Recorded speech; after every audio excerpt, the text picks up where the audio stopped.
Muchas gracias, gracias con todos. Ante todo, mis felicitaciones a docencia, ¿no? Por tener esa iniciativa de hacer toda la semana temas relacionados al COVID-19. Igualmente a la doctora Natalie Pinos, que ha estado ahí al pie del cañón, pues ahí ante este tipo de actividades que son puramente docentes, que es lo que necesita el personal. Agradezco que me hayan invitado para moderar esta interesante mesa. Y siento, pues, ¿no? Y recordar un poquito, ¿no? Que carambas, hace 3 meses justo con el doctor Javier iniciamos, hoy dimos nuestra primera mesa redonda, cuando tuvimos nuestro primer caso que era sospechoso del coronavirus y creíamos que era necesario realmente hablar sobre este tema, ¿no? Pero yo nunca imaginé, les confieso y doy mi testimonio, nunca imaginé que íbamos a llegar a lo que estamos ahora. La verdad, yo pensé que iba a ser como el H1N1, par de casos, par de muertes, pero jamás pensé que vamos a llegar a lo que estamos ahora. De todas maneras, pues, esta epidemia, ¿no? Esta epidemia, recordemos un poquito de historia, carampas, que se repite cada 100 años, ¿no? Fíjate tú que en 1720 tuvimos la peste negra, luego ya en 1820 el cólera, en 1920 la famosa gripe española y ahora en el 2020 estamos con COVID-19. Es decir, hay una coincidencia que cada 100 años se viene una epidemia. Y esta epidemia nos ha cogido con sorpresa y la verdad pues que todos estamos un poco preocupados a lo que vamos a terminar. Vamos a hablar dos puntos pilares en esta reunión. Lo uno que es, digamos, la parte preventiva, ¿no es cierto? La parte preventiva ya sea a nivel hospitalario y también a nivel de comunidad. Por otra parte, hablaremos sobre la vacuna, que todo el mundo quiere, bueno, ¿y cuándo la vacuna? Y un pequeño sobre el tratamiento, sobre los nuevos medicamentos para el coronavirus. Entonces, comenzaré entonces con el doctor Marcos, del cual yo tengo mucha alegría que Marcos esté ese colaborante, el doctor José Carrasco Arteaga. Le conozco a Marcos desde cuando fue residente, hizo su posgrado en medicina interna. Él viene haciendo una alta especialidad de complicaciones infecciosas pulmonares de los pacientes inmunocomprometidos de la Universidad Nacional Autónoma de México, con sede en el Instituto Nacional de Enfermedades Respiratorias Ismael. COSIAS, año 2019. Especialidad en infectología de la Universidad Nacional Autónoma de México, con sede en el Hospital General Dr. Eduardo Lisiaga, año 2018. Medicina médico internista, título otorgado por Universidad de Cuenca, Universidad de Cuenca. Marcos, entonces gustaría saber qué hacer, qué están haciendo ustedes, ¿no? Porque ustedes están viviendo esta epidemia en el hospital en cuanto al equipo de protección personal, ¿no? ¿Qué están haciendo ustedes en relación a cómo prevenir que se contagie usted, el personal del hospital, que eso es lo que quieren ellos, ¿no es cierto? Nos hablará usted sobre las mascarillas, que eso será un tema que va a hablar la doctora Rodas. Por favor, le doy la palabra al doctor Marcos. Bien, muchas gracias, doctor Juanito, por la introducción y gracias a la parte también docente del hospital, la parte directiva, administrativa, por la organización de estos webinars que son ya frecuentes, ¿no? Y yo creo que cada día nos retroalimentamos, todos los días estamos aprendiendo algo más, eso es lo importante y también lo interesante, ¿no? Uno nunca, al menos es una percepción, todos los días aprendemos algo más de esto y también recordamos otras cosas porque un paciente con COVID no solo viene por COVID, tiene muchas otras comorbilidades y eso nos motiva a revisar, a repasar, a recordar muchas cosas de medicina interna, ¿no? Entonces, la verdad es una experiencia muy interesante y también gratificante, ¿no? Obviamente, digo, el temor siempre está ahí y lo importante es, yo creo que con relación a la prevención dentro del hospital, es el equipo de protección personal que utilizamos, ¿sí? Entonces yo voy a hacer énfasis en esto, voy a hablar también un poco de vacuna y la doctora, o de los estudios que se están haciendo en vacunación, y la doctora, mi compañera Andrea Rodas, va a hablar sobre prevención en la comunidad. Bien, ¿cuál va a ser mi objetivo? Uno, revisar y reforzar las medidas de estándar, ¿no? De bioseguridad empleadas para la atención de pacientes con SARS-CoV-2. ¿Cuál es el problema? Siempre vamos a partir con algo, ¿no? El problema en este nuevo virus, el problema es la carga viral, ¿sí? Si nosotros comparamos la carga viral de este nuevo coronavirus del SARS-CoV-2, las cargas virales en la primera semana del paciente que tiene síntomas o del paciente que está infectado son muy altas, ¿no? Si podemos ver aquí en esta publicación en Lancet, por este autor Yang, habla más o menos que es de 8 a 10 logaritmos, ¿no? De 8 a 10 estos valores, ¿sí? Durante la primera semana. Luego de la primera semana ya se ha visto que va disminuyendo. Incluso en nuevos estudios que han salido hace pocas semanas, se sabe que ya luego de la semana 2 probablemente ya no existen estas cargas virales altas y seguramente lo que se está detectando es material genético residual. Pero el gran problema aquí es la carga viral muy alta, que si comparamos con influenza A, influenza B u otros virus respiratorios, son bajas. Miren ustedes, aquí el promedio es de 6 logaritmos, acá de 5 logaritmos, incluso puede ser incluso más bajo la carga viral, ¿sí? De tal manera que nos enfrentamos a un virus que, si bien es cierto, la forma de transmisión la sabemos, que es por gotitas, que es por aerosoles, tal vez de forma indirecta por medio de superficies, pero el problema importante aquí es la carga viral, ¿no? Entonces, aquí en este gráfico podemos ver muy bien que si un paciente que tiene H1N1 o 10 infectados, el siguiente ciclo van a ser 14, van a ser 21 posteriormente y 31.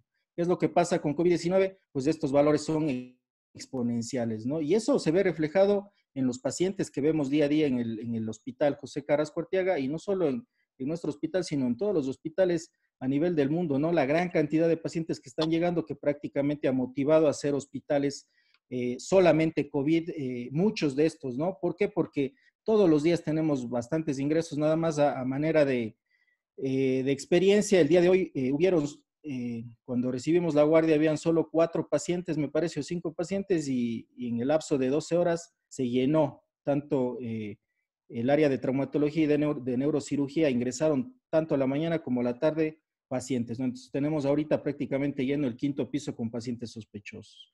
Entonces es algo que nos llama la atención bastante. Tenemos que partir también por algo. Todas las personas, conociendo la carga viral tan alta que tienen estos pacientes, tenemos que partir por un principio, ¿no? Y además recordemos que el 50% de estos pacientes son asintomáticos.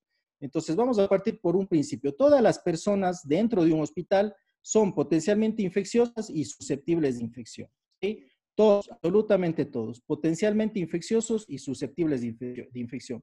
Entonces, si parte por este principio, tenemos evidentemente que estarnos protegiendo o utilizando equipos de protección personal siempre, ¿sí?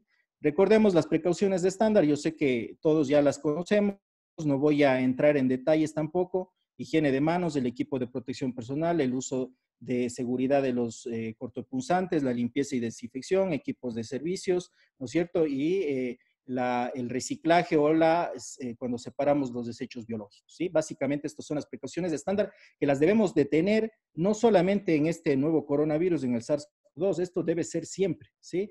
Sino que muchas de las veces los hemos omitido. Tenemos que también aceptar o tenemos que reconocer eso. Durante los 10 años que tuvimos influenza, yo creo que hasta nos acostumbramos y por ahí muchas cosas hemos omitido, el equipo de protección personal, etcétera, porque sabemos que la carga viral de esos pacientes no era tan alta como SARS-CoV-2. Entonces, el equipo de protección personal, sabemos, reduce el riesgo de exposición a patógenos, se selecciona según el riesgo de exposición, y bien colocado un equipo bien colocado implica un menor riesgo, ¿no? Esto pues ya lo sabemos. Sí, hemos visto también este cuadro de la Organización Mundial de la Salud, donde que nos dan una guía, ¿no? Por ejemplo, pacientes, una persona, un médico que está en triaje, que va a atender un paciente que tal vez no lo va a tocar, no lo va a examinar, no le va a hisopar, no le va a hacer un procedimiento que genere aerosoles, seguramente necesita higiene de manos. Aquí ponen mascarilla, por ejemplo, mascarilla médica, mascarilla quirúrgica. En la práctica yo creo que sí nos protegemos un poco más, incluyendo, o como dicen las recomendaciones de la Organización Mundial de la Salud, hasta llegar a los pacientes que sean sospechosos o confirmados de coronavirus, de COVID-19 y que requieren procedimientos que generen, o aquellos que generan aerosoles, ¿no? Entonces, higiene de manos, las batas, la N95, las gafas, los guantes, overoles cuando están pacientes, sobre todo en el área de terapia intensiva. Y este cuadro, a mi manera de ver, a mi percepción, y como dice mucha literatura, se resume en esto. En mayor riesgo, mayor protección, ¿no? Si yo me voy a exponer más a un paciente, si voy a tal vez hacerle un hisopado, si tal vez se va a hacer una intubación, aquí en nuestro hospital lo está haciendo el área de cuidados intensivos y de anestesiología, a mayor riesgo, mayor protección. Si estoy en el área de triaje, si ese paciente llega, puedo percatarme de que desatura, pero no le voy a hacer ningún procedimiento que genere aerosoles, pues seguramente la protección va a ser evidentemente la adecuada, pero no va a ser una protección al extremo como es en el área de cuidados intensivos, donde que vemos aquí en este gráfico, en esta imagen, todos los médicos, el servicio de enfermería, auxiliares, etcétera, pues con todos los implementos, ¿no? La ropa de quirófano, que sea antifluidos, el overall, la N95, se prefiere o se sugiere sobre la N95 utilizar una mascarilla quirúrgica para esa quitarse cuando se ve a un paciente y ponerse otra cuando se vaya a ver a otro paciente, ¿no? Las gafas o la careta facial también es importantísimo aquí porque el virus puede inocularse fácilmente en las conjuntivas, en las mucosas, como también sabemos a nivel de vías respiratorias, a nivel de las mucosas, ¿no? Entonces, yo quiero hacer hincapié en esto, ¿no? A mientras mayor riesgo, mayor protección. ¿Cómo va a ser o tratar de llegar a este mensaje? Porque en la práctica, uno en la teoría sabe muy bien esto, ¿no? Pero en la práctica a veces no lo ve. A veces mi percepción ha sido esa, que estamos viendo un paciente que es sospechoso, pero como no está en el quinto piso, está en el cuarto piso, o decimos, no, probablemente sea sospechoso, entonces las protecciones no son tan importantes o a veces omitimos, por ejemplo, una careta facial. No vemos a un médico, a un residente, tal vez interno incluso, con su mascarilla, pero no se pone su careta facial o evita algún tipo de procedimientos o omite algún tipo de equipo de protección personal. Entonces, voy a hablar de este artículo o de algunos artículos que me llamaron mucho la atención. Voy a ser muy concreto en cada uno de ellos. El primero, este es uno de los artículos que salió. Recordemos que a nivel de Europa, uno de los países o el primer país en recibir esta pandemia fue Italia. Y este artículo habla del sacrificio italiano sobre esta epidemia o esta pandemia de COVID-19, ¿sí? Miren cuántos pacientes o cuántos médicos fallecieron hasta la fecha. 151 médicos fallecieron en Italia y más de 40 enfermeras, ¿no? Todas las infecciones en trabajadores de salud en Italia más o menos es del 9%, solo en trabajadores de salud. Y en España llegó incluso hasta el 14%. El problema en Italia al inicio fue la falta de equipos de protección personal. A pesar de que es un país que tenía un muy buen sistema de salud pública, ellos a lo mejor y se relajaron un poco y el problema principal fue la falta de equipos de protección personal. ¿Por qué sucedió esto? Por 3 puntos principales. Mala coordinación al inicio de las autoridades y una reacción lenta para tomar medidas drásticas y protectoras. Esto es importante, hay que ser muy drásticos con los equipos de protección personal. Los médicos de primera línea trabajaban muchas horas sin descanso, sin días libres. Esto evidentemente, las horas de trabajo, el número de horas, el número de días y sin tener descanso disminuye o aumenta la fatiga, disminuye la atención en ponerse o en colocarse bien un equipo de protección personal.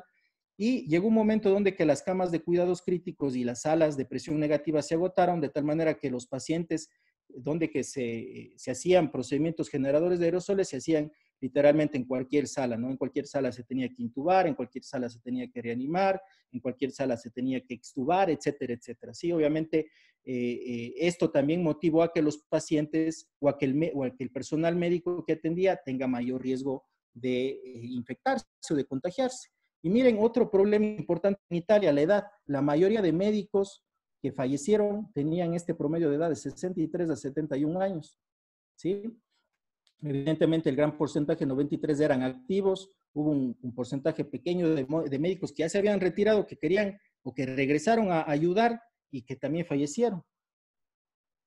Y la mayoría de los médicos que fallecieron, esto seguramente lo sacamos por deducción, pero es importante recalcar, es el médico general o el médico que está en primera línea, ¿no? ¿Cuáles son los médicos que están en primera línea? Pues en triaje, en las zonas COVID, en áreas de cuidados intensivos, ¿sí? Sobre todo esas áreas, ¿no? Evidentemente habrán algunas otras áreas que son de primera línea, tal vez el área ginecológica o ginecobstétrica, donde que ingresan mujeres con neumonía y que tal vez están en su periodo de parto, etcétera, también se podría considerar así. Y otra área que la hemos olvidado o no le hemos puesto mucha atención son los odontólogos, ¿no? Entonces, miren, el 47% de pacientes que fallecieron eran médicos de primera línea o médicos generales y el 9.8 eran dentistas, ¿sí? Podemos ver aquí otros porcentajes menores, finalmente acá lo colocan como otros médicos, un 23% que la verdad no especificaba en el artículo.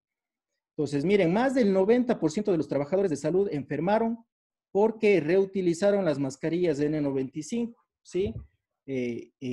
Algo que también es importante mencionar es que, si bien es cierto, hemos visto muchos artículos donde que se recomienda reutilizar las mascarillas N95, yo creo que hay que tenerlo aquí también como mucha precaución. Que miren ustedes, en este artículo mencionan que la mayoría de los pacientes que enfermaron, uno de lo que se justificó es que habían reutilizado las mascarillas N95.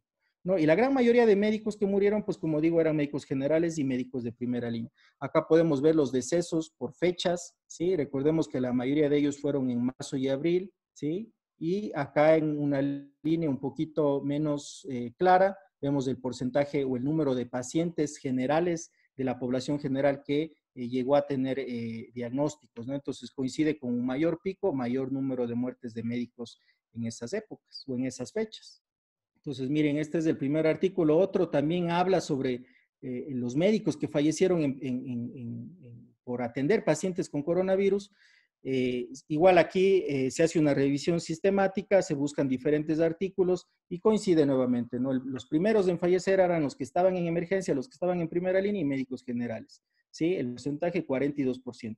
Y el 6% que es lo que le sigue, nuevamente dentistas, ¿no? De ahí la importancia o recalcar que pues aquellos odontólogos que nos están escuchando, que si se considera reaperturar el área de odontología, hay que tener mucha precaución también en esto, ¿no? Sin embargo, cualquier otro médico, pues también corre riesgo, ¿no? Pero hay que dar prioridad, a mi percepción, a los que están en primera línea. Nuevamente, el común denominador, aquí ya se recopila datos de diferentes países, incluyendo países de Sudamérica, ¿sí? O de América como tal, pero Italia sigue siendo el país que más porcentaje de muertes llegó a tener. Y nuevamente el común denominador era la falta de uso de equipos o la falta o el uso inadecuado de equipos de protección personal. Eran directamente los que causaban la muerte. ¿Qué es lo que sucede en Latinoamérica sobre los equipos de protección personal? No hay muchos artículos, no hay mucha literatura con relación a este. Este es un artículo que salió en abril, donde que se hace una encuesta o se visita diferentes hospitales a nivel de Latinoamérica. Aquí también incluye Ecuador, no puse todos los países, pero son varios de Latinoamérica. Y miren, por ejemplo, esto se hace del 31 de marzo al 4 de abril.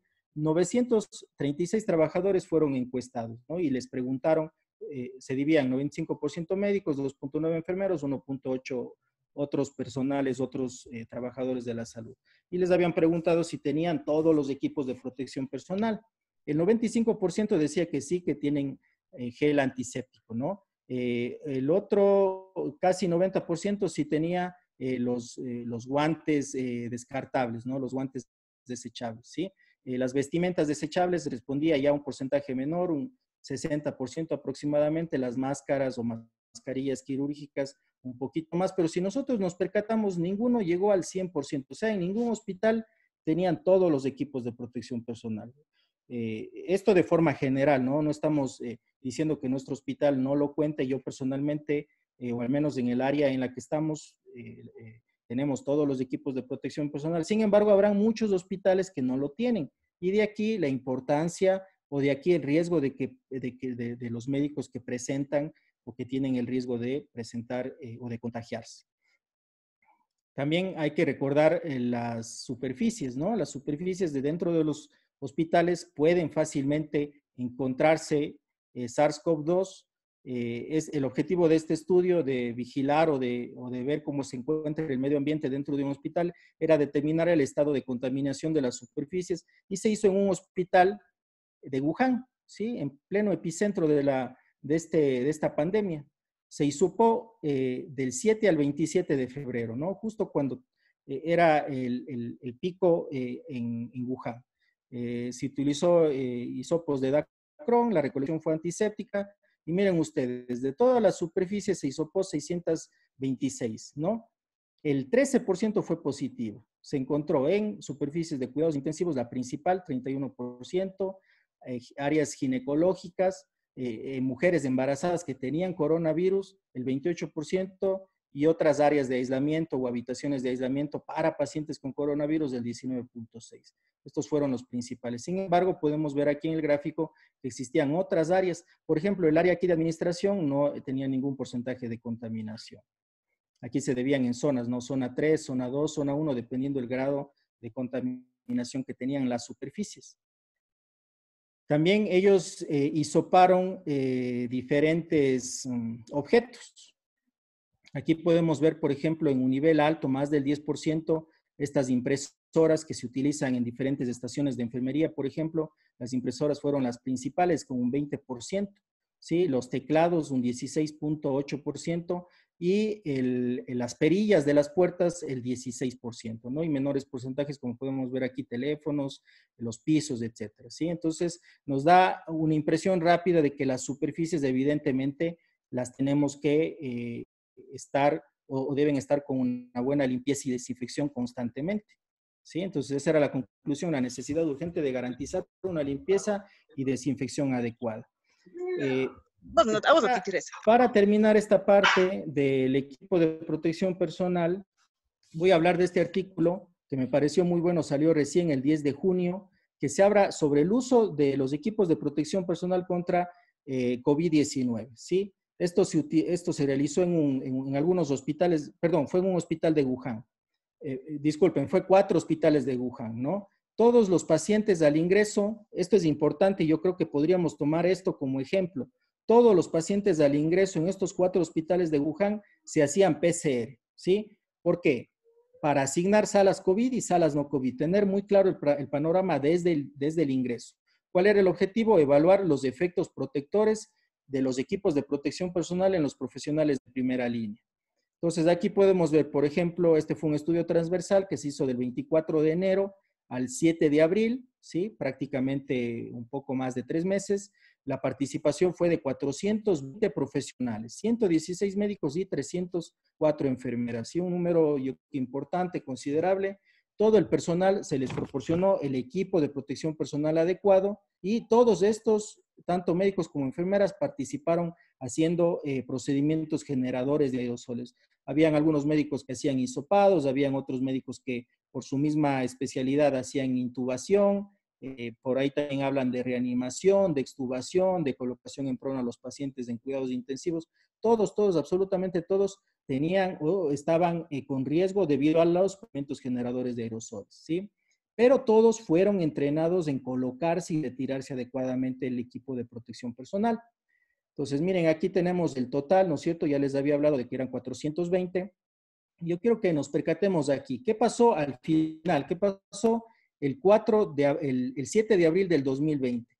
A todos les hicieron PCR y les hicieron pruebas rápidas, ¿sí? Y la sorpresa es que todos fueron negativos, ¿sí? Negativos tanto para PCR como para IgM y para IgG, ¿sí? Y aquí, bueno, podemos ver en este cuadro un poco más con detalle todos los procedimientos generadores de aerosoles que realizaron, ¿sí? Y las horas de trabajo, ¿no? Que también es importante. Por ejemplo, los que trabajaban en cuidados intensivos aproximadamente eran 16 horas por semana, ¿sí? Que bueno, uno dice no es mucho, la verdad, pero ese era el número de horas que trabajaba. Y miren aquí los valores de IgG e IgM, les había manifestado que todos los PCRs fueron negativos y los valores de IgG e IgM, este es el punto de corte, ¿no? Estos son personal médico que no se expuso en ningún momento al coronavirus, negativos, sí, IgM. El personal de primera línea que utilizó adecuadamente el equipo de protección personal, negativo. Este es el punto de corte, no más de 10 considerado positivo. Y aquí tenemos varios valores de IgM en los pacientes que estaban con COVID, ¿no? Y acá IgG muy similar, ¿sí? De tal manera que ningún paciente, perdón, ningún médico llegó a presentar una infección. O a veces uno dice, bueno, ya tuve la IgG y ahora la PCR me sale negativa, quiere decir que ya me infecté. ¿En qué momento? No lo sabemos. Sin embargo, el rato que estuve infectado seguramente estaba contagiando a otros compañeros a otros compañeros del área del área donde que laboran, ¿no? Del área de primera línea, de pabellón donde que se encuentran haciendo guardia, ¿sí? Miren, aquí están los equipos de protección personal que ellos utilizaron, ¿sí? En el área de cuidados intensivos, mascarillas N95, mascarillas quirúrgicas, utilizaban las dos, ¿sí? Primero la N95, luego la quirúrgica. Aquí tenemos la vestimenta médica, la vestimenta de aislamiento, que esto se entiende como un overol, por ejemplo. Se ponían también un delantal, los guantes, la protección ocular, que es importante, y también la protección de cabello, ¿sí? Yo creo que es muy parecido a lo que estamos haciendo en nuestro hospital, la verdad, ¿sí? Y vemos ya en las otras áreas de aislamientos de donde que no es cuidados intensivos y áreas no COVID. Miren ustedes, en el área no COVID solo utilizaban mascarilla quirúrgica. Tal vez mi percepción es agregarle a esto protección ocular, ¿sí? Pero ellos tenían muy claro el panorama, cuáles eran COVID y cuáles eran no COVID desde el ingreso, con el objetivo, evidentemente, también de evitar brotes, ¿verdad?, dentro de los hospitales. ¿Cuál es la conclusión de esto? Antes de que una vacuna segura y efectiva esté disponible, los profesionales de salud siguen siendo susceptibles a COVID-19. ¿Sí? En este estudio, con una protección adecuada y el uso correcto de equipos de protección personal, el contagio es del 0%. ¿Sí? Entonces, yo creo que este mensaje es importante enviar a todos los compañeros, los colegas, que si utilizamos bien el equipo de protección personal, como nos dicen las guías de la Organización Mundial de la Salud, de la CDC, han salido varios artículos en el New England también, si utilizamos adecuadamente, el riesgo es de cero, ¿no? Los sistemas de atención médica deben dar prioridad a la adquisición y distribución de equipos de protección personal. Eso no nos puede faltar como personal médico, ¿no? No nos puede faltar. Si nos falta mascarilla, si nos falta protección ocular, no tenemos que esperar hasta conseguirlo. No podemos ver a un paciente si nos falta algún equipo de protección personal. Muy bien. Y la segunda parte que me tocó a mí es sobre vacunas. Eso lo haríamos después, ¿no, Marquito? La segunda parte. Ah, perfecto, listo. Sí, sí. Yo le agradezco, la verdad, usted ha hecho hincapié en que lo más importante son los equipos de protección personal, ¿no? Que así, por eso que en Italia fallaron eso y por eso hubo tanta muerte, ¿no? Vamos a dar paso a la doctora Rodas, pues, que ahora en otro escenario, ¿no? En otro escenario de la comunidad, en donde ahí falta de conocimiento, la falta de cultura hace que realmente vemos en las calles gente parecen ya algunos astronautas, ¿no? Que incluso dentro del vehículo están manejando con mascarillas, y la verdad ese es todo un asunto que medio folclórico, diría yo eso. Por eso es importantísimo las recomendaciones que va a dar la doctora Rodas. Por favor, doctora Rodas.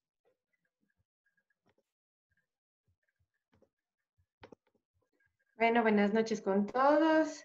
Les agradezco por estar aquí en todas estas actividades que se han estado dando en las últimas semanas, a la Coordinación General de Docencia, a mi compañero Marcos, al doctor Arias y a todos en general. Yo les voy a hablar un poco sobre lo que es la prevención a nivel comunitario, con un énfasis un poquito mayor en la parte del uso de mascarillas, que ha sido un tanto controverso desde que comenzó tanto la epidemia hasta cuando fue declarada la pandemia. Bueno, sabemos que la COVID-19 es la segunda pandemia del siglo XXI, declarada por la OMS el 11 de marzo del 2020, 72 días después de que se anunció un grupo de pacientes con neumonía típica en Wuhan, China, el 31 de diciembre del 2019. Un poco de datos que tenemos hasta la fecha, hasta el día de hoy, 15 de junio, a nivel mundial, tenemos más de 8 millones de casos de coronavirus confirmados, alrededor de 436,000 muertes y personas recuperadas alrededor de 4 millones. ¿Qué ha pasado con el resto de personas? realmente, como ustedes saben, es una enfermedad que demora mucho a dar un desenlace para el paciente.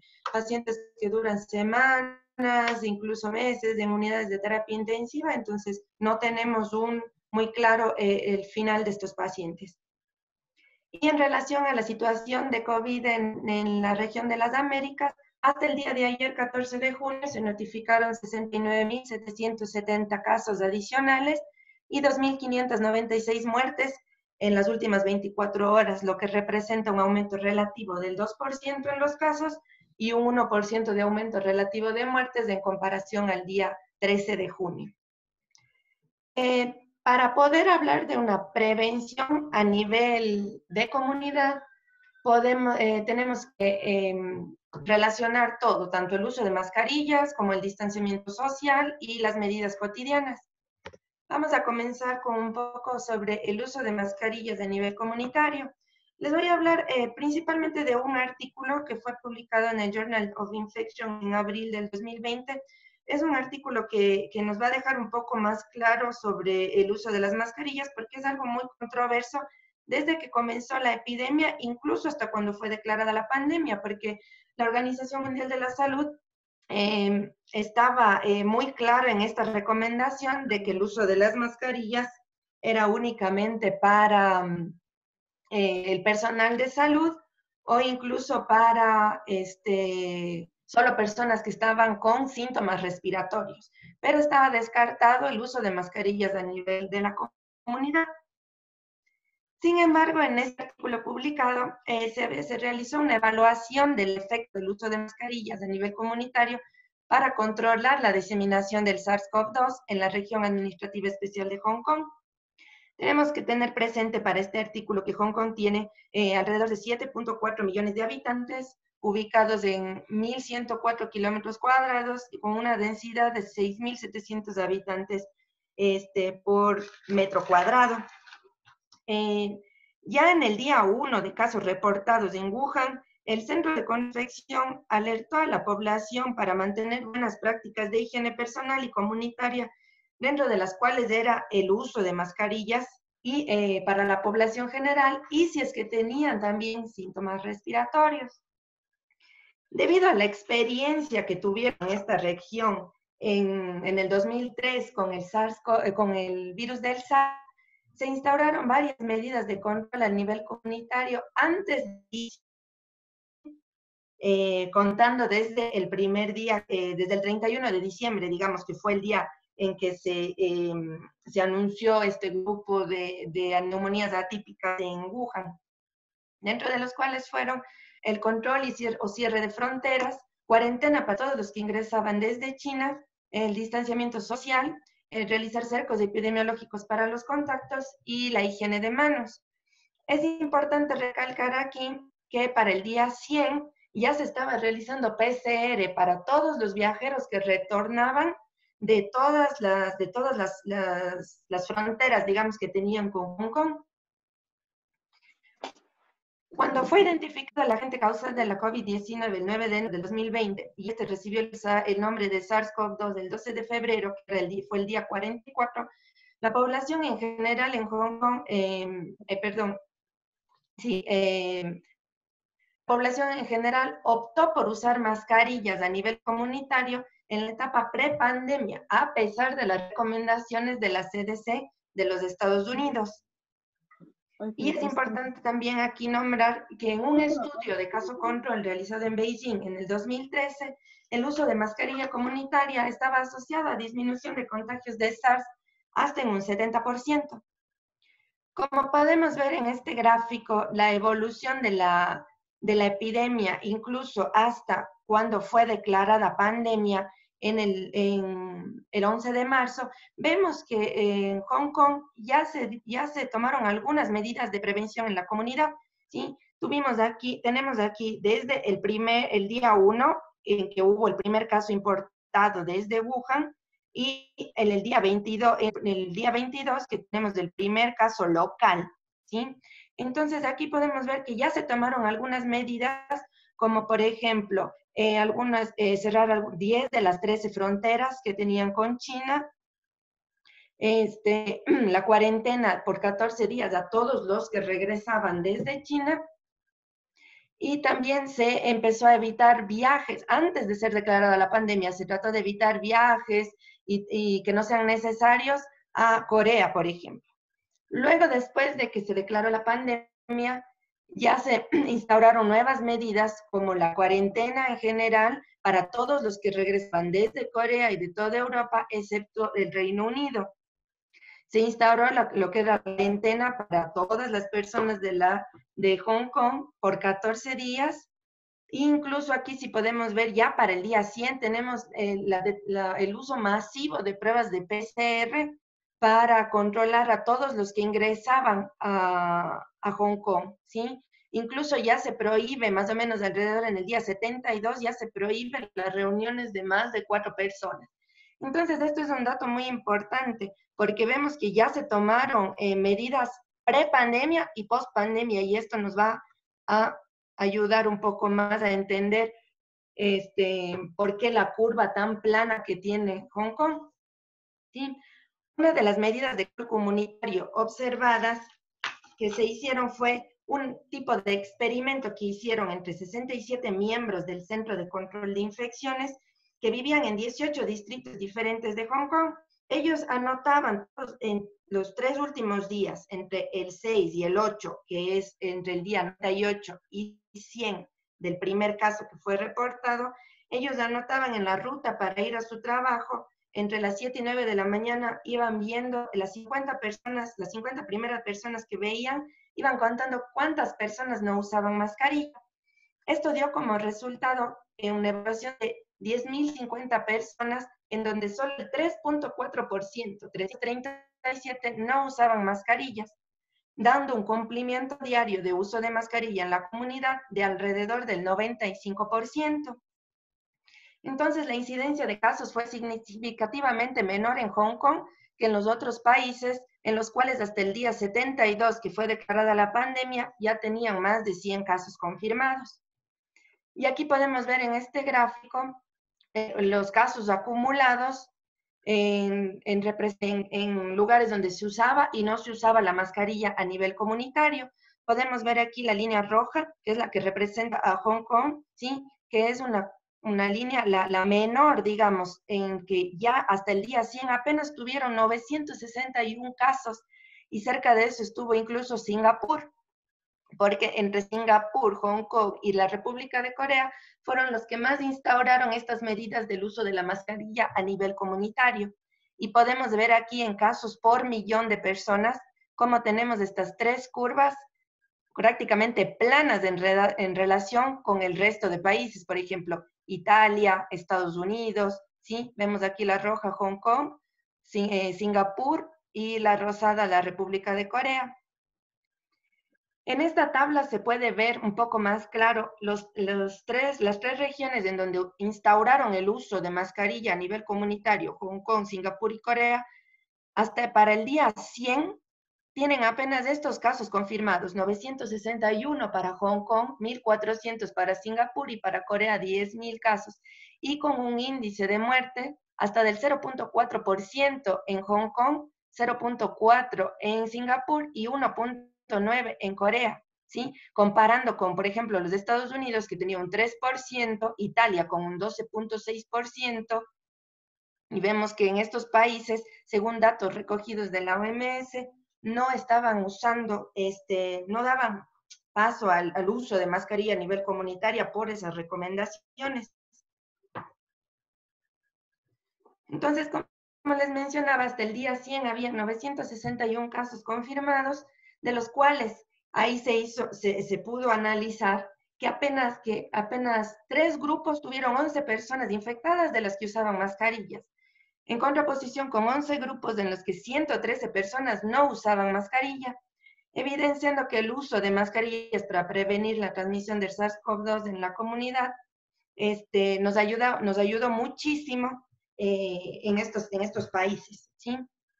Entonces, sin embargo, hay una evidencia limitada para los estudios de mascarillas a nivel comunitario.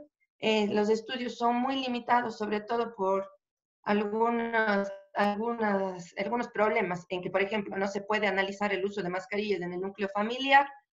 Tenemos familias grandes, ¿sí? Que viven muchas personas, unas salen a trabajar, otras permanecen en casa, utilizan la mascarilla afuera, se la retiran en casa, pero estos pueden ser los grandes asintomáticos portadores y no sabemos qué contagio hay a nivel del núcleo familiar. No puede ser controlado tampoco el tipo de mascarilla que se usa y no se puede evaluar cómo se colocan o se retiran la misma, además de la higiene de manos antes y después.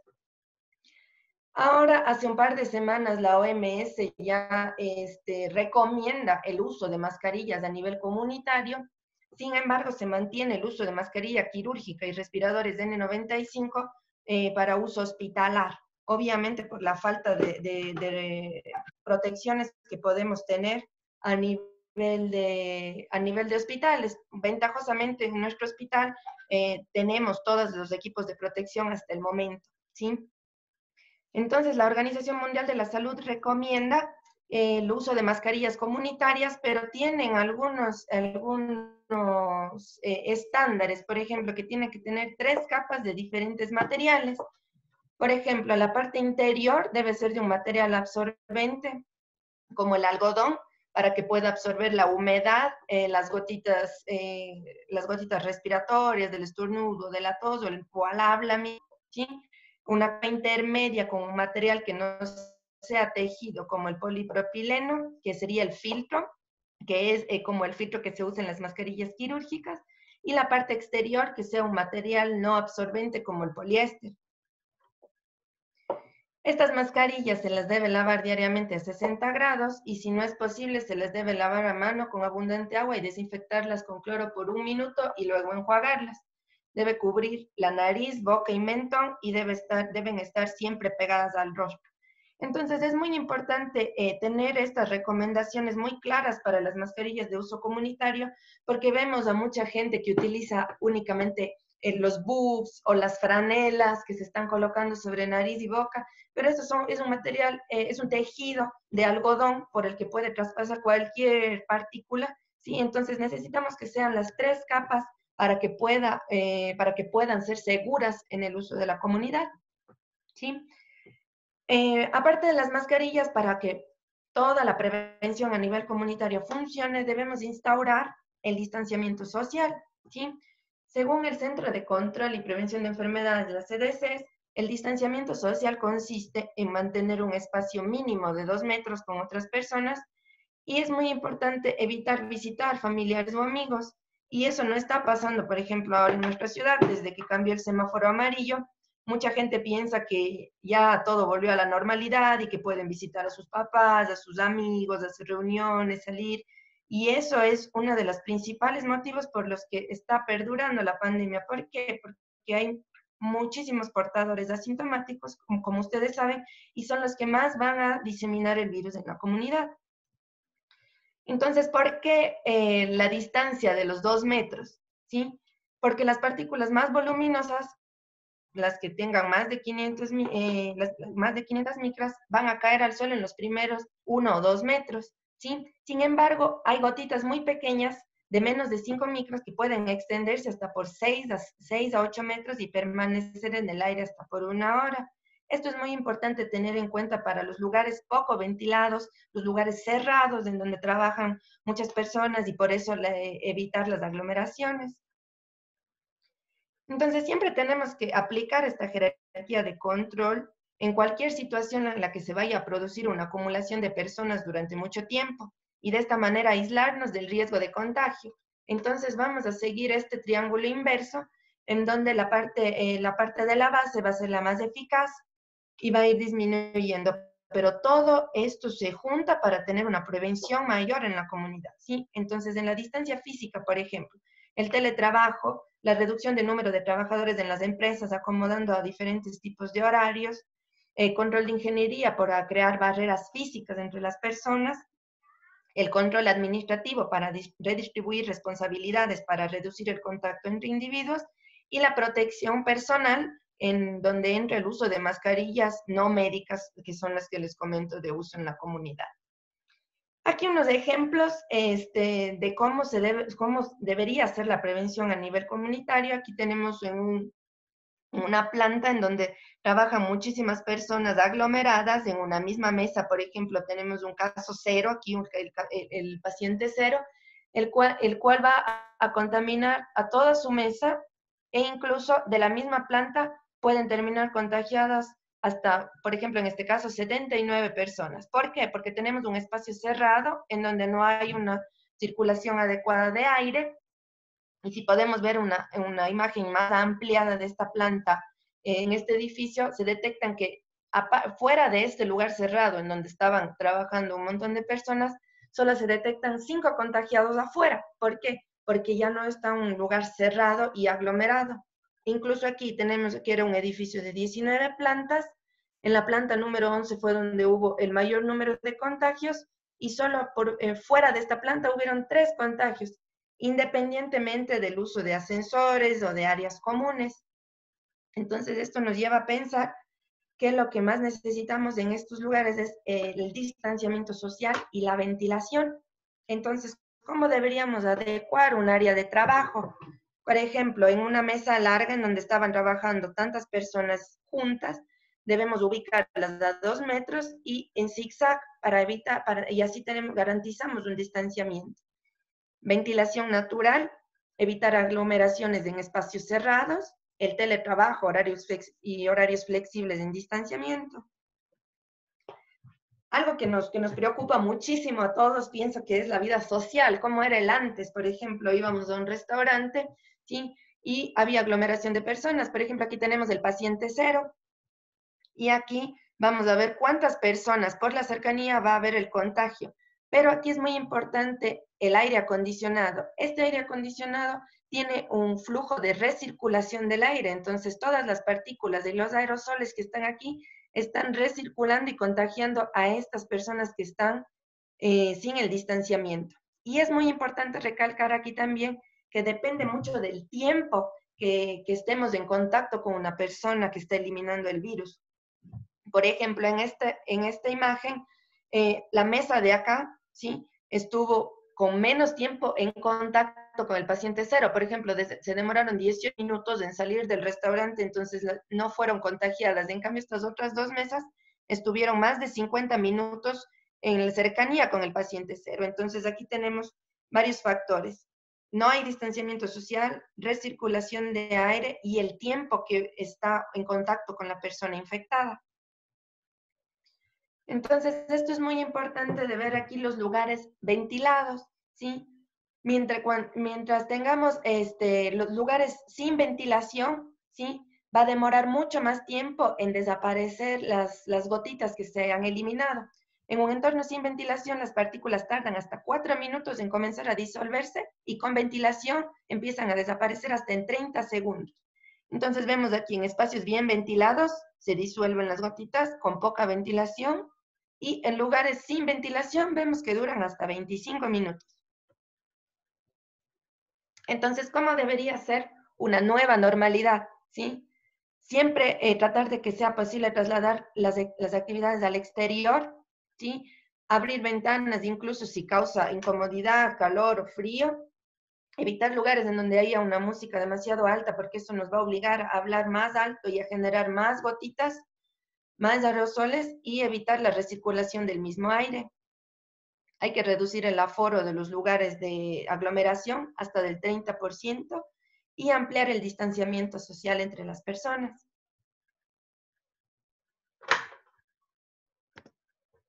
Y las medidas cotidianas de prevención que no debemos dejar a un lado, que sigue siendo el lavado de manos siempre que sea posible con agua y jabón, ¿sí? Utilizar el alcohol en gel al 70%. Esto es muy importante porque hay muchos alcoholes en gel que se venden en las farmacias que no tienen en sus especificaciones a qué porcentaje es el alcohol, ¿sí?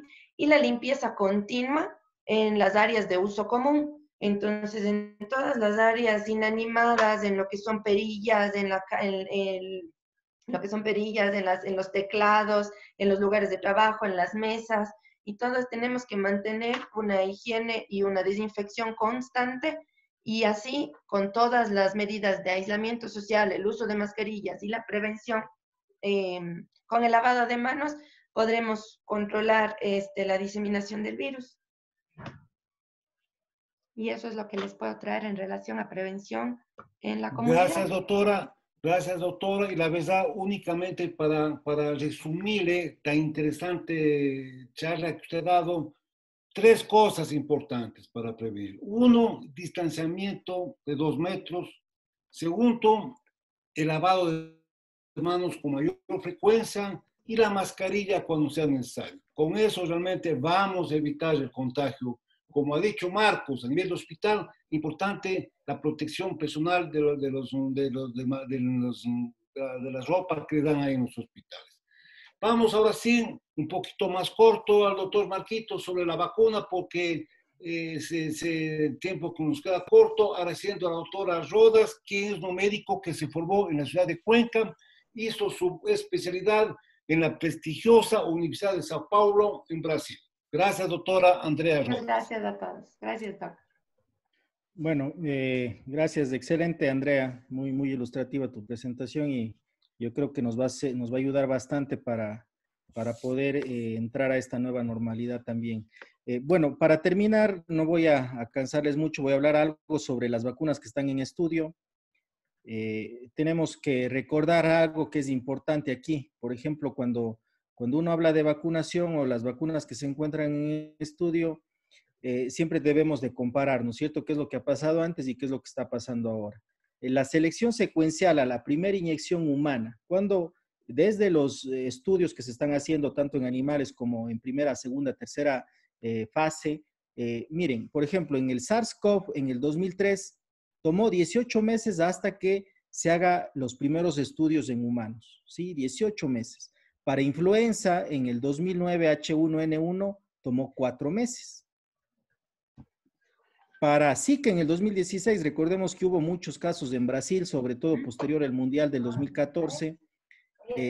Las primeras inyecciones en humanos, no que haya estado aprobado, sino los estudios que se realizaban en humanos, tomó 3 meses. ¿Qué es lo que está sucediendo? Ya se va. Andrea, bájale un poquito el micrófono. Bien, y ¿qué es lo que sucede actualmente con el SARS-CoV-2? ¿Cuánto tiempo ha demorado la ciencia? ¿Cuánto tiempo ha demorado las investigaciones hasta que se hagan las primeras inyecciones en humanos? Apenas 2 meses. Entonces, esto es un récord, ¿no? Un récord, yo creo que de la tecnología, los años en los que nos encontramos, donde que la investigación, la ciencia ha avanzado bastante, apenas en 2 meses, si comparamos con lo que sucedió hace 10 años o incluso más, hace 20 años, pues primero partiendo por ahí es un gran avance, ¿no? Entonces, el desarrollo de vacunas ha sido rápidamente. Probablemente lo tengamos algún momento, no ahora, seguramente en un año y medio vamos a tener una vacuna.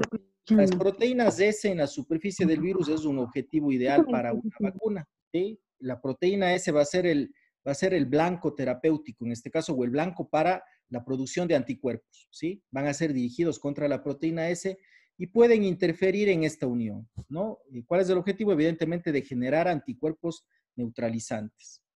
Y nosotros en este gráfico vemos aquí el virus ya conocido por todos, vemos la proteína S, ¿no? Con diferentes partes. Una parte importante es esta, donde que se va a unir o donde que se une, recordemos, al receptor, al AC2.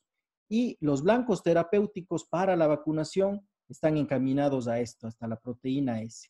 Y cuando hablamos de blancos terapéuticos, podemos hablar de diferentes estrategias o de diferentes tipos de vacunas que están actualmente en estudio. Y tenemos varias, ¿no? Esto se aplica en general, ¿no? El tipo de vacunas pueden ser de virus vivos atenuados, de virus inactivados, vacunas con vectores, ¿no? Por ejemplo, adenovirus, vacunas de proteínas recombinantes y algo nuevo que son vacunas con DNA o vacunas con RNA mensajeros, ¿no? Que finalmente el objetivo de todas estas es generar o producir proteínas S que finalmente generen anticuerpos neutralizantes. Entonces, el objetivo principal es del desarrollo de las vacunas es aquí, en las proteínas S, que van a producir anticuerpos neutralizantes. Cuando hablamos de vacuna, no es que vamos a tener una vacuna de la noche a la mañana. Hay que recordar que primero tienen que pasar por una buena práctica de manufactura, ¿no es cierto? Tienen que pasar todas estas fases, fase 1, fase 2, fase 3 de investigación. Recordemos que la fase 1 es primero determinar si la vacuna es segura. Recordemos que una vacuna que no sea segura, que no produzca anticuerpos neutralizantes, pues no tiene caso continuar con la fase 2. La fase 2 es la que determina la eficacia del tratamiento, ¿sí? Y la fase 3 finalmente se amplía a un gran número de pacientes alrededor del mundo, ¿no? Entonces, todas las vacunas tienen que pasar por fase 1, por fase 2 y por fase 3, y eso indudablemente toma un tiempo, ¿sí? Estamos hablando de años. Finalmente, tienen que estar aprobadas por la FDA, por la Agencia de Medicamentos a nivel europeo, ¿no? Y posteriormente la distribución, ¿no? La producción y distribución a nivel mundial, la administración y finalmente el reconocer o el encontrar aquellos pacientes que sean candidatos. Aquí ya sabemos cuáles son los grupos de riesgo. Para esos pacientes seguramente van a ser dirigidas estas vacunas para el personal médico, para los pacientes hipertensos, con diabetes, mayores de 60, 65 años, seguramente ese va a ser el grupo focal principal, ¿no? Hasta que lleguen a ellos a generar inmunidad y poder decir que un paciente tiene inmunidad contra el COVID-19. ¿Qué es lo que tenemos hasta el momento? Este es un artículo recién publicado en Lancet, del 6 de junio se publicó. Miren, por ejemplo, de las vacunas que yo les había hablado, con esta plataforma, ¿no? RNA, ¿sí? Vacunas de RNA mensajeras, el objetivo va a ser la proteína S. La ventaja de esto es que no se manejan virus infecciosos. Las vacunas son inmunogénicas y la producción es rápida. Tenemos un ejemplo de este nombre, mRNA 1273, lo está fabricando esta empresa Moderna y está actualmente en fase 2, ¿sí? Tenemos de DNA. Igual el objetivo es bloquear esta proteína S. No se manejan virus infecciosos, esta es la ventaja. Tiene bajo costo de producción, una alta estabilidad al calor. Esto también es una ventaja importante, sobre todo cuando hay que vacunar a lugares muy, muy lejanos de una ciudad, ¿no? Lugares rurales muy alejados. Y la producción también es rápida, ¿no? Entonces aquí está un nombre de este producto. La fábrica que lo está produciendo es Innovia Pharmaceutics y está en fase 1 actualmente, ¿no? Tenemos otras, las proteínas recombinantes. Igual el objetivo es la proteína S. Miren ustedes que coincide, todos van contra la proteína S, pues finalmente es la parte del virus que se va a unir al receptor, al AC2, ¿no? No es necesario manejar virus infecciosos, esa es la ventaja, y se puede ayudar o se pueden usar adyuvantes para aumentar la inmunogenicidad, ¿no? Entonces aquí tenemos también un ejemplo del fabricante Novavax y está en fase 1-2, ¿sí? Y bueno, tenemos otros ejemplos, por ejemplo, en las vacunas con vectores. Miren, acá está en fase 2B y en fase 3, ¿no? Aquí los vectores son adenovirus y la empresa que le está fabricando es la Universidad de Oxford y AstraZeneca, ¿no? Y finalmente acá, uno que también es importante son los virus inactivados. Aquí el target o el objetivo es el virión entero como tal. La ventaja es el proceso directo utilizado para varias vacunas humanas autorizadas. La infraestructura existente se puede utilizar, los adyuvantes se pueden usar para aumentar la inmunogenicidad, ¿no? Y aquí tenemos un ejemplo también de este tipo de vacuna. ¿Qué pasa en el adulto mayor? Las vacunas en el adulto mayor, bueno, pues recordemos que el SARS-CoV-2 causa los cuadros clínicos más severos en el adulto mayor. Los adultos mayores hay que también reconocer que responden peor a las vacunas. Esto se debe a la inmunosenescencia, ¿no? Y la formulación generalmente requiere a lo mejor más antígenos y más adyuvantes para poder que un paciente adulto mayor pueda generar anticuerpos neutralizantes. Pero aquí tenemos una ventaja con las vacunas, que si se vacunan a los jóvenes, si se vacunan a los niños, por efecto rebaño, los adultos mayores también van a estar protegidos, ¿sí? Muy bien, entonces ya de una forma un poco general, ¿qué es lo que tenemos hasta la actualidad? Miren, con fecha 14 de junio, existen más de 125 estudios preclínicos, 7 están en fase 1, 7 están en fase 2 y en fase 3 están 2, ¿no? Entonces se ha avanzado bastante, llevamos 6 meses desde que empezó todo esto, o casi 6 meses, y podríamos decir que estamos, a lo mejor demore un poco más esto de la aprobación, pero seguramente a mi percepción y lo que dicen los artículos, probablemente sea a fin de año, ¿no? Sin embargo, también la pregunta es aquí, bueno, a fin de año ya nos habremos infectado un gran porcentaje de la población y seguramente estas vacunas nos van a ayudar para un segundo, para una segunda ola a nivel mundial que puede ser o que se puede dar cada año, ¿no? Así como hemos tenido influenza cada año, a lo mejor y cada año menos impactante que el año anterior, pero seguramente para este año no lo vamos a tener. Bien, muchas gracias. Eso es lo que yo había traído algo sobre vacunación, que también era el tema que nos habían pedido que tratemos. Gracias, doctor Muchas Marco. gracias. Ha sido usted concluyente en el sentido que para vacuna de aquí a un año y medio, no tenemos medicamentos, estamos sin ningún armamento para este virus, por lo tanto, lo más importante es lo que hemos dicho, el distanciamiento de 2 metros, el lavado de las manos, y lavarse las manos 20 segundos no cuesta nada, y el uso de la mascarilla. Vamos a hacer unas preguntitas para después dar el paso ya al doctor Javier Encalada para que va a cerrar ya esta videoconferencia. Acá me dice, para los dos, dice una pregunta, ¿qué significa si un paciente asintomático tiene IgM positivo, IgM negativo? ¿Qué debemos hacer? Y la misma persona hace la segunda pregunta. ¿Qué hacer si un paciente tiene PCR positivo? ¿Tengo que repetir el PCR? A ver, no sé si me gustaría responder esa pregunta. La está haciendo Juan Fernández de Córdoba. IgM positivo, recordemos que las pruebas rápidas lo que detectan son anticuerpos, ¿no? Entonces, si yo tengo un paciente con IgM positivo en una ciudad donde que ahorita tenemos una cantidad de casos todos los días de COVID-19, pues ese paciente, a mi percepción, tiene coronavirus, tendría que hacerle un PCR simplemente para confirmar, porque el diagnóstico se hace con PCR, ¿no? Pero tengo que yo tratarle, cuando tiene IgM, tengo que tratarle como un paciente con COVID-19, ¿sí? Si está hospitalizado, aislamiento, todas las medidas de equipos de protección personal, etcétera. Si un paciente tiene PCR positivo, tengo que repetirle el PCR, no, porque ya tengo un PCR positivo. Recordemos que el PCR falso positivo es rarísimo, ¿sí? Es rarísimo. Tal vez cuando la muestra está contaminada ahí, tal vez los biólogos moleculares me puedan corregir, pero un PCR que sea falsamente positivo, eso en la práctica no se da.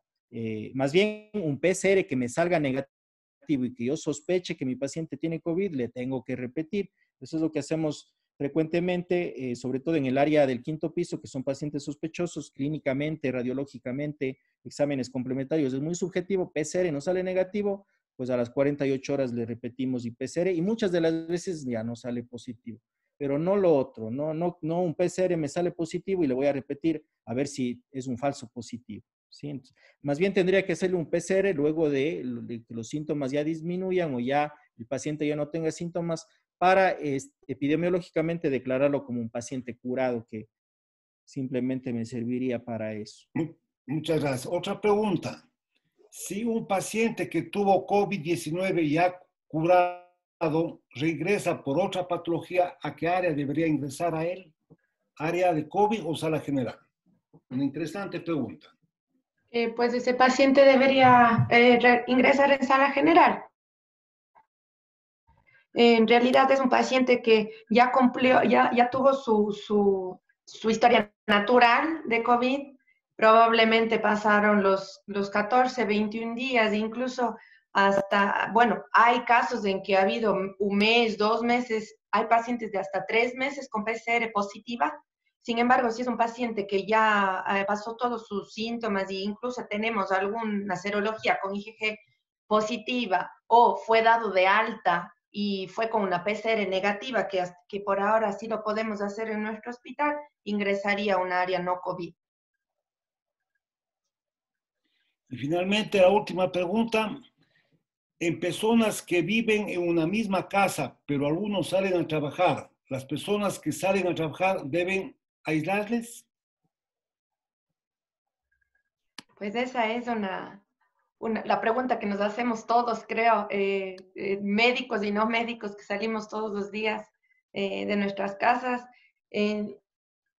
yo pienso, y con toda la literatura que tenemos actualmente y todo, no pienso que sea necesario el aislamiento de nuestras casas o de las familias en general, que porque es médico se va a vivir fuera o porque está saliendo todos los días, es mejor salir del núcleo familiar. Primero, porque no sabemos hasta cuándo esto va a estar con nosotros. Entonces no tenemos un tiempo límite de decir, bueno, de aquí en un mes o en 2 meses, porque eso ya viene pasando desde marzo, ¿sí?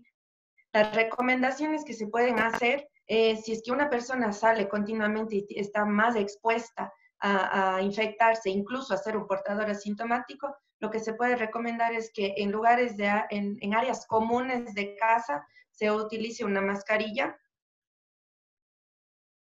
Por ejemplo, van a hacer alguna labor en casa juntos, yo no sé, van a ver televisión o algo en el núcleo familiar, utilizar la mascarilla quirúrgica.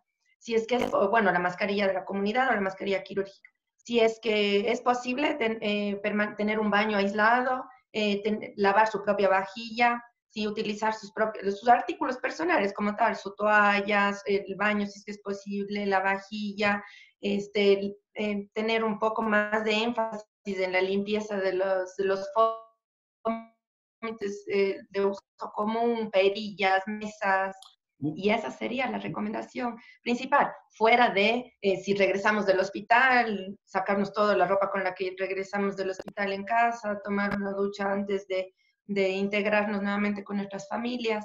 Pero el uso de la mascarilla va a ser de la forma que lo utilizamos a nivel comunitario, utilizarla en nuestra casa.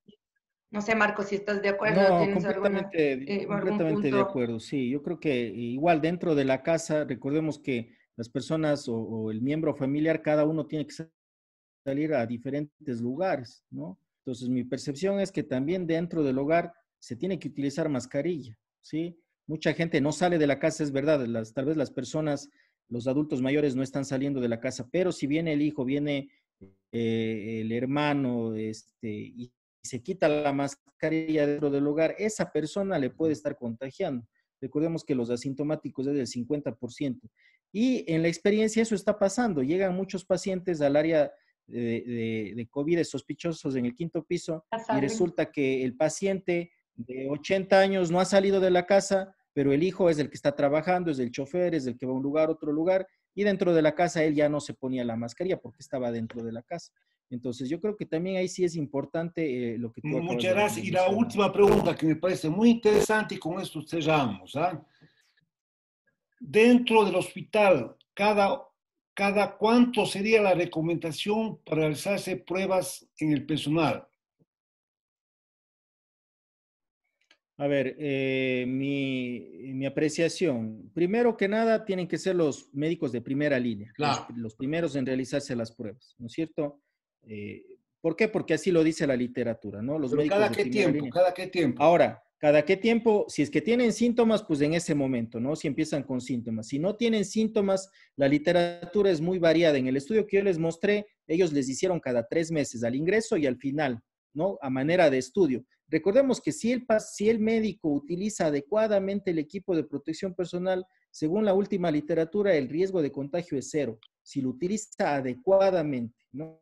Entonces tampoco tenemos que estarlos testeando cada 15 días o cada vez que se le ocurre o cada vez que tiene miedo. Se utiliza adecuadamente el equipo de protección personal, pero ya depende también del médico de primera línea. A lo mejor, no sé, el rato que estaba haciendo el hisopado, la mascarilla no se puso adecuadamente, considera que se pudo haber contagiado, en ese momento se tendría que hacer, no en ese momento, sino al quinto día se tendría que hacer un PCR, ¿no? El rato que tiene los síntomas inmediatamente, ¿sí? Pero si un médico de primera línea tiene síntomas, yo pensaría, basándome en los artículos que he revisado y en el último que salió hace una semana, que podría ser cada 2 meses, si no tiene ningún síntoma y si es que está utilizando correctamente el equipo de protección personal. Agradecemos a la Recordemos que doctora. también, nada más, recordemos que también, por ejemplo, en nuestro hospital, los que estamos en primera línea, también tenemos un tiempo de descanso, entonces eso también permite que si no desarrollamos síntomas durante ese tiempo de descanso, estar tranquilos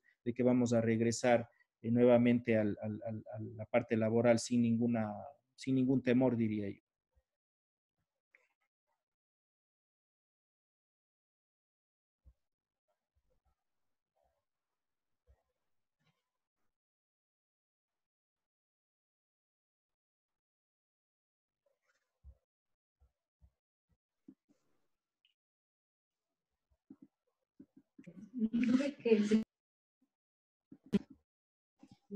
A ver, había manifestado que ya se ha dado, ya se ha terminado esta videoconferencia y damos paso al doctor Javier Encalada, porque él quiere hacer algunos anuncios y ese es el que cierre esta videoconferencia. Por favor, Javier.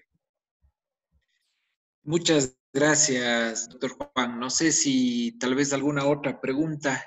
Nati, ¿querías hacer alguna? No, ya respondieron mis preguntas, gracias. Pero hay más en Perfecto. el chat. No sé si el doctor Juanito quiere hacer alguna más o ya finalizamos. No, yo pienso que sí, quizás una pregunta, una pregunta, no sé si debo hacer, pero yo creo que se debe hacerlo, ¿no? Ustedes que están frente a los pacientes con este coronavirus, ¿cuántos casos contagiados del personal del José Carrasco Arteaga existen? Se han detectado. Pues estamos hablando, ¿no es cierto?, de material de protección, bueno, pues entonces queremos ver si realmente existen todos esos materiales para proteger a nuestros empleados. Hay las garantías para que ustedes que están, como dice, al frente del cañón, garantice que, como dijo Marco, que da cero posibilidades de contagio si tienen todas esas medidas. Ventajosamente, doctor Juanito, en el área donde estamos Marcos y yo, en el 5º piso, en el área de neuro y traumato, no ha habido contagios de nuestro personal, ni de residentes, ni de tratantes, ni de enfermeras. Siempre estamos buscando que nos sentimos un poco incluso más seguros ahí en nuestra área de contingencia por las protecciones que tenemos y nos estamos más expuestos en ir a comprar en el supermercado, por ejemplo. Lastimosamente, en otras áreas del hospital sí hemos tenido contagios en el personal. No estamos al tanto de cuántas personas, porque nosotros realizamos los hisopados, pero en realidad no tenemos conocimiento del número, pero estamos al tanto de que es principalmente en áreas en donde no debería haber pacientes COVID, pero que empiezan a manifestar síntomas después, o incluso es personal que se infectó, no sabemos si dentro del hospital o fuera del hospital, y hubo contagio de pacientes. Entonces pensamos con Marcos y con el resto del equipo que sería muy importante que a nivel hospitalar, del hospital en general, se utilice la mascarilla N95 para todo el personal, por este riesgo de que no podemos determinar desde el ingreso del paciente, como Marcos explicaba en el estudio, un PCR a todos los pacientes antes de ingresar para poder dividirles entre COVID y no COVID. Entonces, vale más la protección del personal en general que esa exposición a la que estamos, ¿no? Gracias. Tal vez, doctor Juanito, creo que está levantando la mano el doctor Freddy. Tal vez quiere hacer una pregunta. Claro. Buenas noches, compañeros. Felicitándoles por la charla muy didáctica, excelente. Yo creo que una charla así debería darse a la comunidad para que entiendan más o menos el uso de las mascarillas, el verdadero y el correcto uso de las mascarillas. Ahora, mi pregunta va el uso, la reutilización de las mascarillas N95 en el hospital. ¿Cómo sería? ¿Cuál sería la recomendación más adecuada para evitar el contagio? Como ya mostraron ustedes, que el contagio se da por el reuso de mascarillas. En el hospital sí nos han solicitado y nos piden la reutilización de las mascarillas N95. ¿Cuál sería la recomendación correcta? Bueno, nosotros y personalmente en el área de gineco hemos estado utilizando la N95 y sobre esta mascarillas quirúrgicas, y esas las hemos estado cambiando con una frecuencia de unas 2 para disminuir, digámoslo así, el rato que manipulemos, disminuir el contagio. ¿Cuál sería la recomendación, por favor? Gracias. Bien, no sé bueno, hay tal vez una opinión. Nosotros vamos a encontrar muchos artículos de reutilización de mascarillas. Sin embargo, también tenemos que ver otro, de qué pasó con los grupos que utilizaron mascarillas o reutilizaron las mascarillas N95. Yo me quedo con lo que puse en la presentación, ¿no? Las personas que se contagiaron más fueron las que reutilizaron mascarillas N95, ¿sí? Puede ser que algún artículo diga lo contrario y puede ser que el contagio sea cero, perfecto, pero hay también lo otro. O sea, aquí tenemos mucha diversidad de artículos y también tenemos que saber discernir qué ¿con qué nos quedamos, no? Y finalmente, si lo que nosotros buscamos como personal médico es no contagiarnos, mi recomendación sería no reutilizar las mascarillas de N95, ¿sí? Salvo un artículo muy sólido, muy que salga y que nos diga que sí se puede reutilizar una KN95, porque eso es lo que tenemos en el hospital. Entonces, mi recomendación es no reutilizarlo. No sé qué piensa Andrea. De hecho, nosotros en la actualidad no las reutilizamos. No, igual, yo creo que el doctor Freddy, como manifiesta, nos ponemos durante la guardia una N95 y la protegemos con la mascarilla quirúrgica, y esa la estamos cambiando cada 4 horas, a veces cada 3 horas, dependiendo de cómo estemos expuestos con los pacientes. Pero de reutilizarlas, mi percepción sería no. Sí, estoy de acuerdo con Marcos. En realidad, al inicio, cuando comenzamos en el área de contingencia, teníamos los otros tipos de los respiradores como tal, N95, incluso los 3M1860, los verdes, que nos daban incluso más seguridad para poder hisopar a los pacientes y estar más en contacto. Esas incluso se pensaban reutilizarlas, protegiéndolas con la quirúrgica, porque esas tienen un uso hasta de 80 horas, pero con las KN95 que tenemos ahora, sí es mejor utilizarlas y desecharlas, porque aparte de que para que hagan un buen sellado las tenemos que estirar un poco más, los elásticos, los elásticos se aflojan después y si les reutilizamos no vamos a tener la protección que necesitamos. Muchas gracias. Doctor Javier, ahora sí, por favor. Muy bien. Muchas gracias.